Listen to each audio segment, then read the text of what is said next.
Boa noite a todos, sejam mais uma vez bem-vindos à live do Becri, dessa vez para apresentarmos o relatório referente ao mês de agosto. Quem quiser fazer perguntas, né, tem um bate-papo aqui no canto inferior direito da sua tela, né, é só digitar todas as dúvidas que tem os colegas que nos ajudam a fazer essa live, que vão repassar as perguntas para a gente no final do vídeo, né, da apresentação.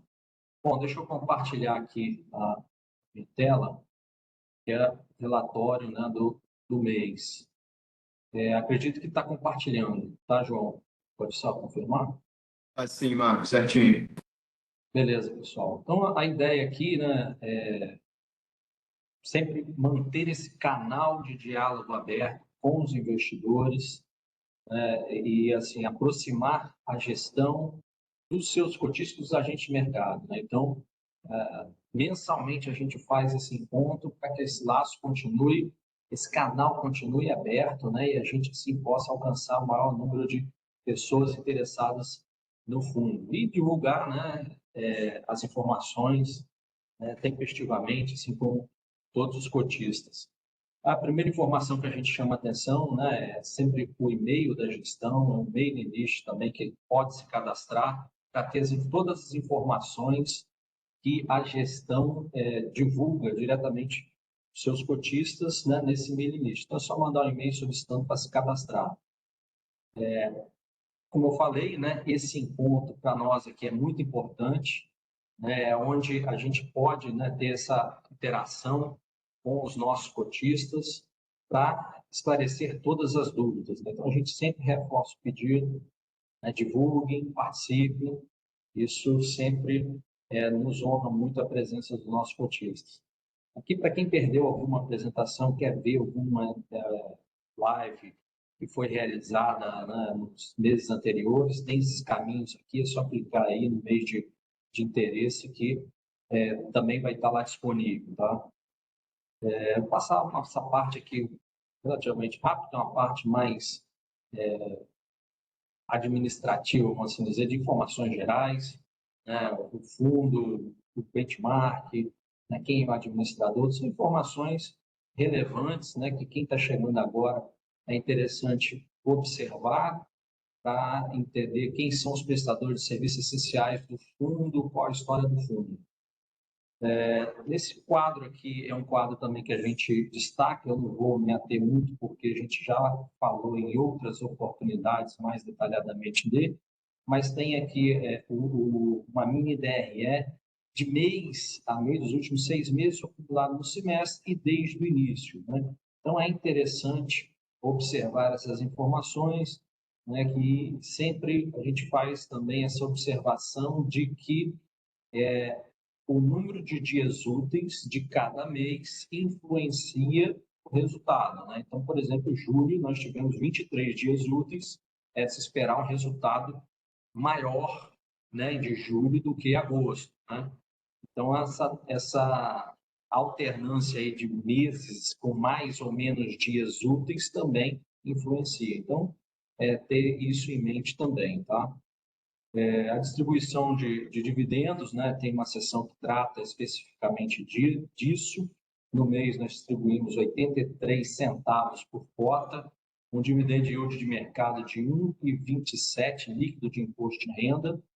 A gente pontua aqui também o IGPM, porque é o benchmark do fundo, né? Então, a gente também acompanha de perto a variação de 3,03 em 12 meses. Nessa tabela, a gente detalha aqui o patrimônio líquido do fundo, o valor de cota patrimonial, o montante que foi distribuído mês a mês, né, nos últimos 12 meses, né, para os nossos cotistas, né, a distribuição por cota do fundo, nesse mês de agosto, 0,83, mês passado, 0,91, o valor de cota de mercado, a rentabilidade efetiva, o dividend yield de mercado. Então, a gente percebe que o fundo ele tem um dividend yield bastante interessante, né?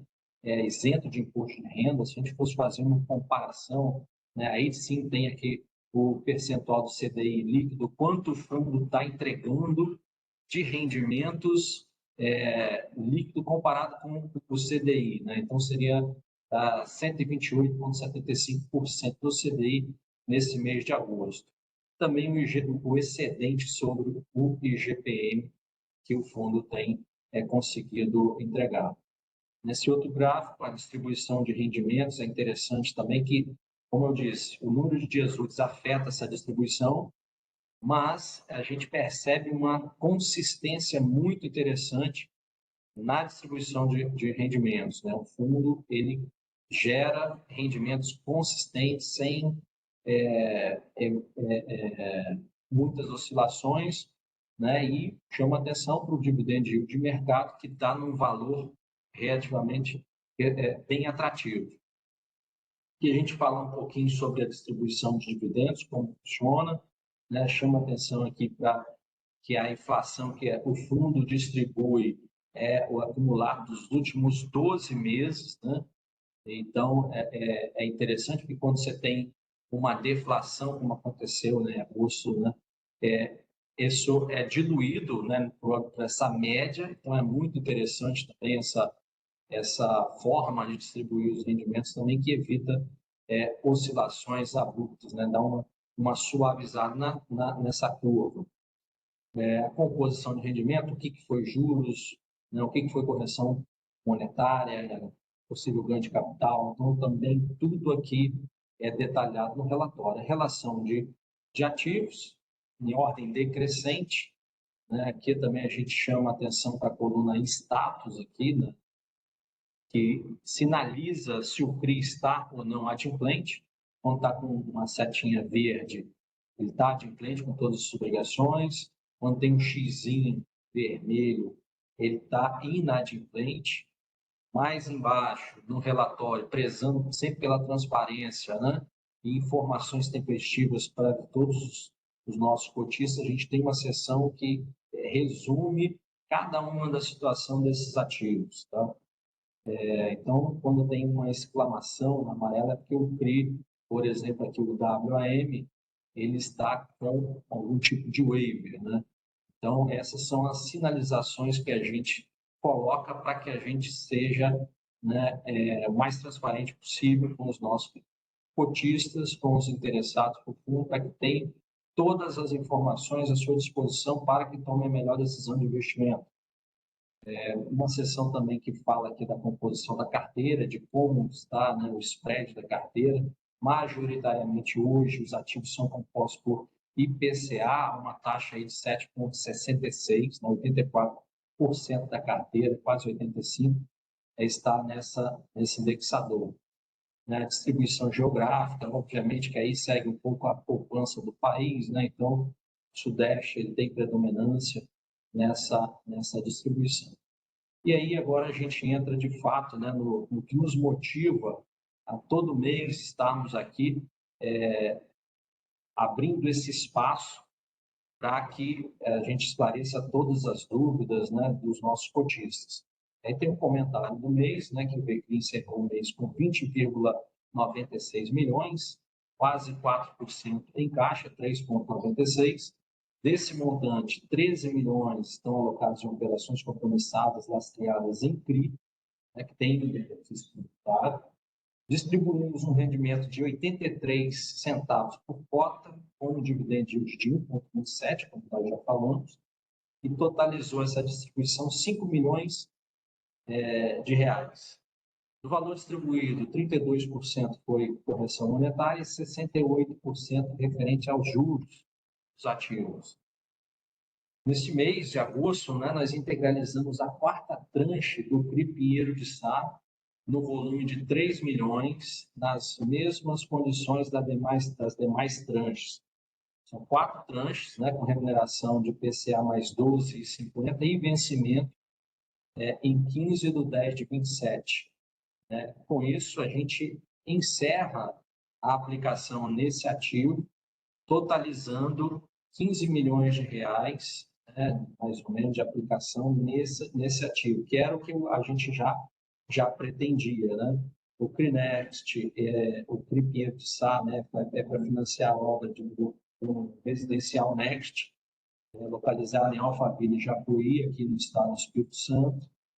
Está com as obras caminhando muito bem, já em estágio bem avançado, e aí conta com garantias muito robustas, alienação fiduciária do terreno, das cotas da SPE, cessão fiduciária dos recebíveis, aval, fianças dos sócios e fundo de reserva. Então, é um ativo que tem uma remuneração muito interessante e também tem garantias sólidas, que é o que a gente busca para a carteira do fundo. Então, é o perfil que nós estamos buscando e colocando aqui de ativos dentro da carteira. Também aportamos mais 3 milhões no CRI Felicitar, que segue a mesma lógica do Pinheiro de Sá, é um desenvolvimento residencial, onde os aportes são feitos conforme a evolução das obras. A diferença é que foi feita uma tranche única e foi uma única emissão, com várias tranches, e o CRI possui uma remuneração de IPCA mais 10 com vencimento também ali em 2027, junho de 27. É uma taxa também bem interessante, a residencial em São Paulo, no bairro de Pompeia, tem uma razão de garantia, estimada aí junto com as unidades que foram colocadas também em alienação, 215%. Garantias também muito robustas, cessão fiduciária dos recebíveis, alienação fiduciária das vendas, das cotas da SPE, dos imóveis de estoque em garantia e aval também dos sócios. Então, é um ativo também bastante interessante que agrega rentabilidade e segurança para os nossos, o ativo da carteira, dá uma solidez muito boa. Então, a gente tem alguns ativos que têm eventos de inadimplência, mas, de uma maneira geral, a carteira é bem diversificada, com ativos de excelente qualidade.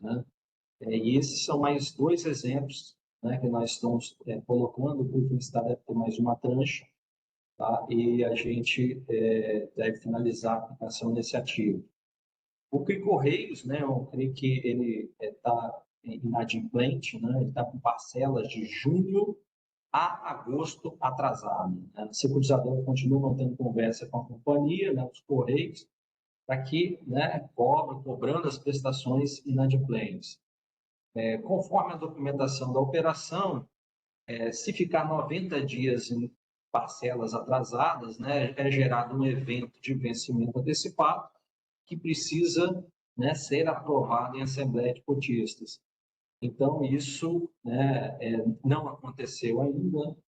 Os Correios eles estão com parcelas em atraso, mas quando vai dar os 90 dias, eles acabam regularizando uma das parcelas, e aí a gente fica com 2 atrasadas, passa mais um período. Essa está sendo a sistemática dessa operação. Então, eles estão pagando as parcelas com atraso. Então, a gente ratifica essa expectativa de que os Correios busquem efetuar os pagamentos dessas prestações atrasadas antes que completem 90 dias, dado a importância do centro de distribuição para a companhia. Obviamente que nós não estamos satisfeitos com a situação, a gente precisa do ativo regularizado, estamos conversando com a securitizadora e demais cotistas também, para que a gente tome as medidas necessárias para resguardar os interesses dos clientes. Mas, também, como é sabido, os Correios estão passando ali por um processo, por uma dificuldade nos últimos tempos, e a companhia está buscando meios para honrar com esses compromissos. Essa informação que nós temos, e efetivamente, embora atrasados, os recursos estão sendo pagos. Tá? Com relação aos CRI GVI e Terra São Pedro, então, que são ativos que também estão inadimplentes, seguimos aguardando a convocação de assembleia para tratar a respeito desses eventos. O CRI GVI ele teve um waiver até junho para amortização, tem honrado com os compromissos dos juros, mas deveria voltar a amortizar o CRI, e isso não aconteceu. Então, isso gerou um evento de inadimplência e nós precisamos, né, que esse assunto seja pautado numa assembleia para que a gente defina o futuro do ativo. Então, isso ainda não aconteceu. Tá? Assim como o Termas São Pedro, também em junho, ele deixou de honrar com seus compromissos, né, e também com evento de inadimplência, e até o momento nós não tivemos a assembleia convocada pela securitizadora. Né? Então, a gente esclarece, né, que nós temos buscado constantemente contato com a securitizadora para resguardar os direitos e interesses dos cotistas. Contudo, os nossos esforços ainda não surtiram o efeito desejado em relação às inadimplências.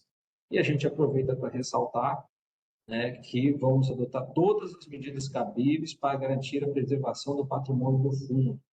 Então, é importante deixar claro isso, né, que há um tempo já, assim, nosso ponto de vista, já passou o tempo hábil para que a securitizadora tomasse as providências necessárias para convocar a Assembleia, e nós vamos buscar outras medidas para tentar, né, estimulá-la a convocar essa Assembleia, né, resguardando os direitos dos cotistas, porque o assunto precisa ser discutido. Não é possível que aconteça um inadimplemento e não ocorra nenhuma convocação pela Assembleia.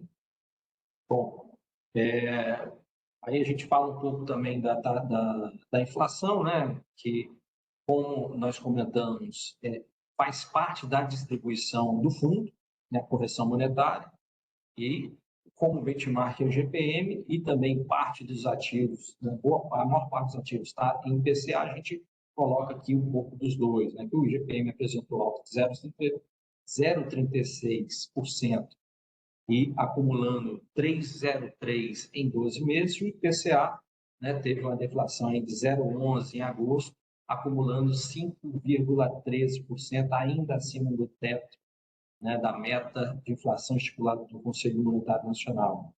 Né? Isso, a gente está vivendo uma situação de taxa de juros ainda bem, né, elevada, 15% deve ter a manutenção dessa taxa de juros, porque essa inflação ainda continua acima do teto da meta, mas algumas pressões, né, que nós tínhamos vivenciado, por exemplo, dólar muito pressionado, chegando acima dos R$ 6, agora a gente tem aí uma situação de dólar mais enfraquecido, então isso dá um certo alívio para alguns, né, preços, mas fato é que a economia ainda, apesar de mostrar alguns sinais de arrefecimento, ainda continua, né, resiliente, e a expectativa do mercado é que a partir, né, do ano que vem abra-se o espaço necessário para que o Banco Central comece a flexibilizar juros.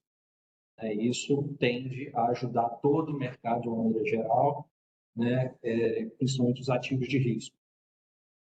E a gente aproveita para sempre convidar os cotistas, né, e os investidores em geral, para se cadastrarem no nosso mailing list, para receber as informações divulgadas pelo gestor. A gente também lembra, né, que o relatório gerencial ele está disponível em Excel no nosso site, e a gente coloca o link que direciona para essa condição.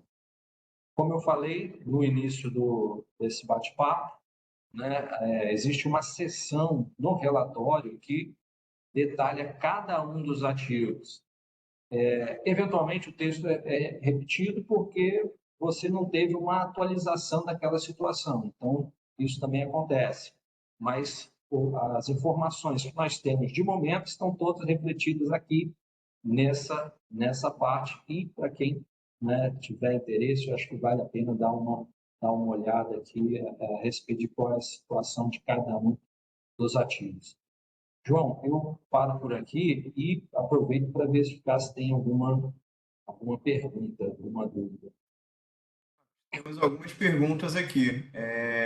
A primeira, a pessoa pede para a gente explicar aqui didaticamente para quem é leigo, né, o que significa essa compromissada lastreada em CRI, compromissada que a gente tem com o Banco Votorantim. Então, a operação compromissada é uma operação que você tem um compromisso de recompra de um determinado prazo, né? Então, a gente precisa aplicar o recurso, a gente compra o ativo, e esse ativo ele tem um prazo que ele vai poder ser resgatado. Então, a operação compromissada que a gente faz com o caixa do fundo é investido em CRIs, que tem um benefício tributário, e a gente consegue otimizar o rendimento desse caixa, né? Porque de outra forma o caixa seria tributado por uma aplicação qualquer, né? Então, mais ou menos essa é a dinâmica. Então, não há uma complexidade nessa operação. Ela é relativamente simples, é simplesmente aplicar o excedente de caixa, que não está aplicado em CRI, em ativos também, né, que tem esse incentivo tributário, para otimizar o rendimento, né, desse caixa, que, enquanto não está aplicado em CRI, para ter uma melhor rentabilidade, com o compromisso, né, da recompra, né, desse ativo, ou seja, de devolver o recurso para nós, né, e a gente devolver o ativo para quem fez a operação, a contraparte. Acho só para complementar aqui, mas acho que é legal também de falar que quando a operação compromissada ali, né, quando a gente faz o nosso risco, né, a contraparte ali que é o banco, né? Então o risco é do banco que está fazendo essa operação com a gente. Aí no caso da lastreada em CRI, né, da compromissada lastreada no CRI, ele tem uma garantia adicional ali que o banco coloca, né, alguns CRIs que a gente seleciona da carteira que ele tem lá, que ficam como garantia da operação, né? Assim, em último caso, se o banco não tiver condições de honrar com o compromisso da operação compromissada, né?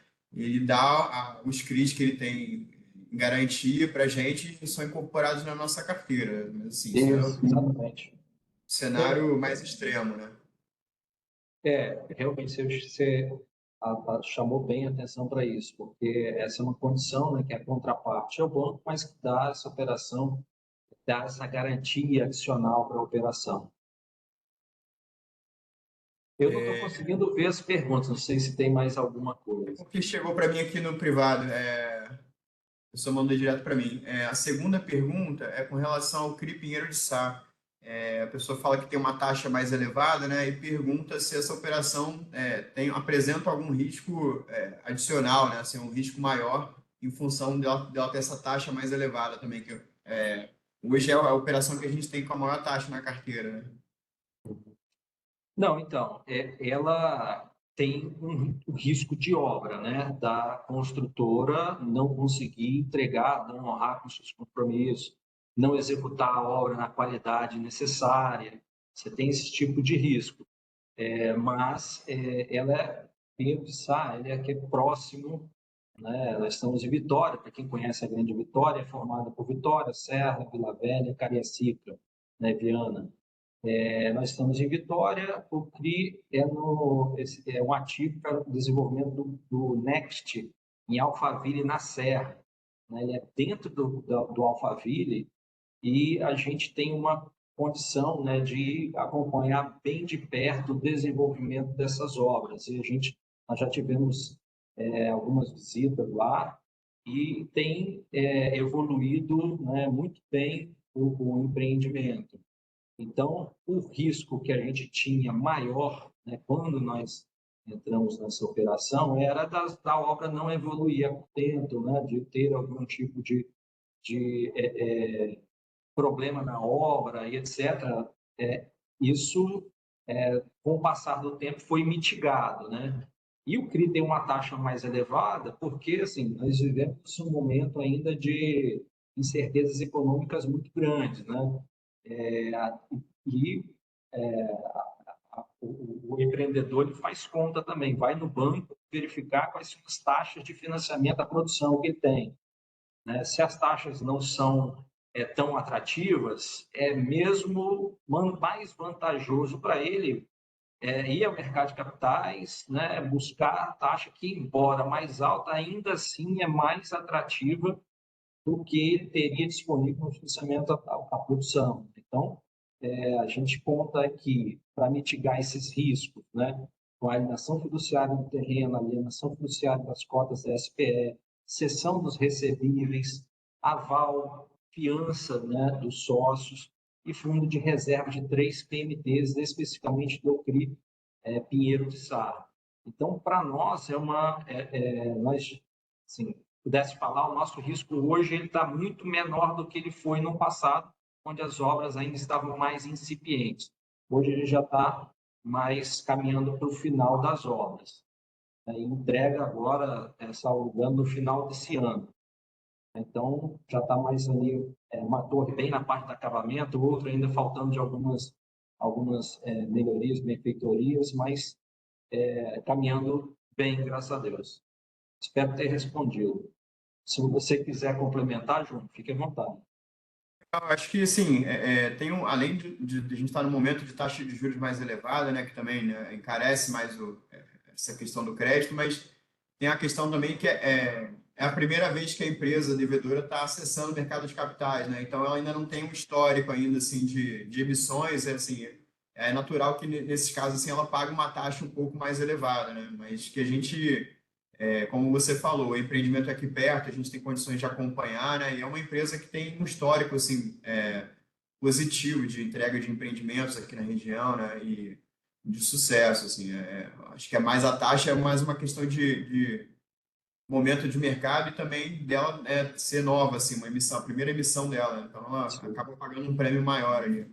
E também, João, assim, o que mitiga um pouco, né? Obviamente que a gente fez visita, né, no empreendimento, conversamos com o sócio e nunca tivemos nenhum tipo de problema com a evolução da obra, no trato, né, com a empresa que está desenvolvendo o empreendimento. Né? Pelo contrário, assim, embora não tenha experiência com o mercado de capitais, parece ser uma pessoa muito correta, né, das suas coisas.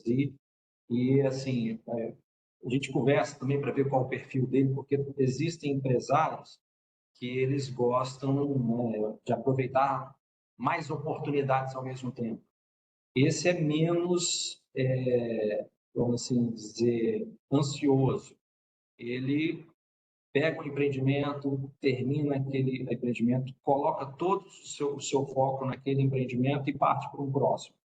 Então, essa condição também, essa avaliação faz diferença, né, nesse acompanhamento. Então, a gente tem, sim, um pouco mais de segurança, né, dessa operação e que aparentemente não vai dar nenhum tipo de problema.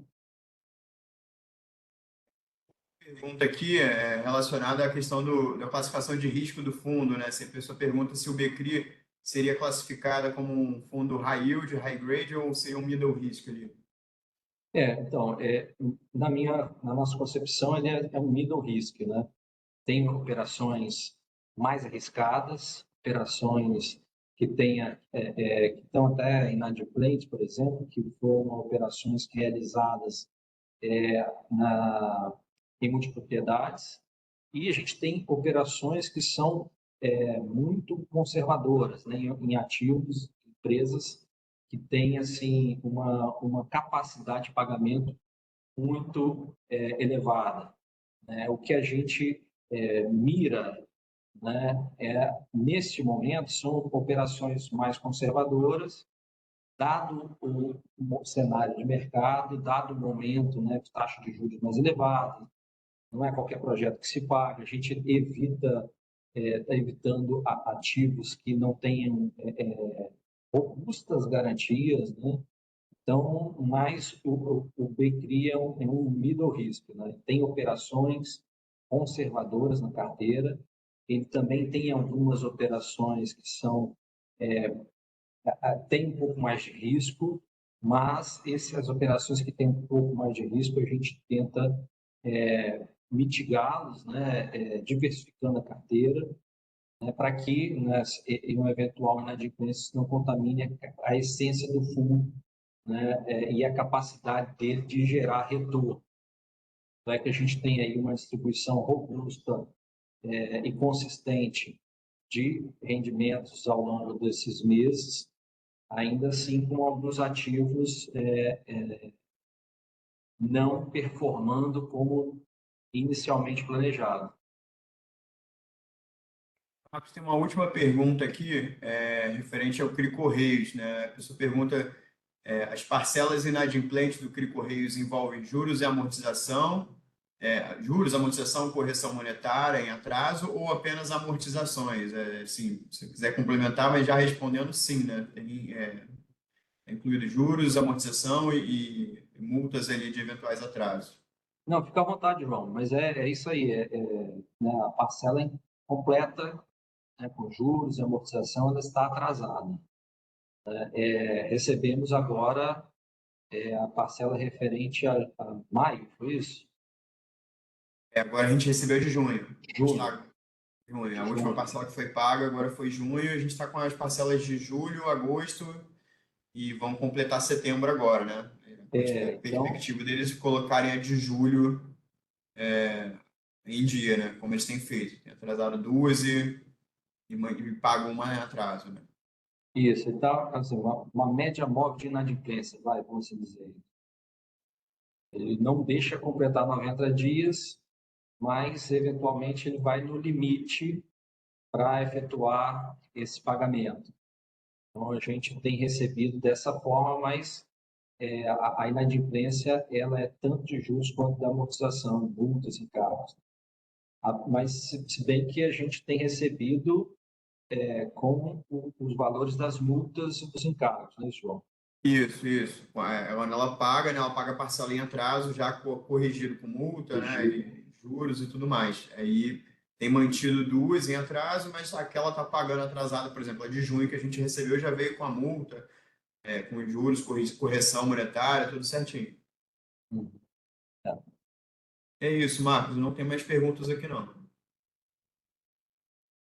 Bom, então eu queria agradecer a participação de todos. Esse espaço aqui ele permanece aberto, né? A gente, né, pede na participação de quanto mais investidores, melhor, para que a gente tenha um bate-papo mais rico, né? E, assim, estamos inteiramente à disposição, mesmo que não neste momento, mas através dos nossos canais, né, do nosso e-mail. Fiquem à vontade para mandar dúvidas que a gente tenta responder cada uma delas. Muito obrigado a todos e até a próxima. Ótima noite.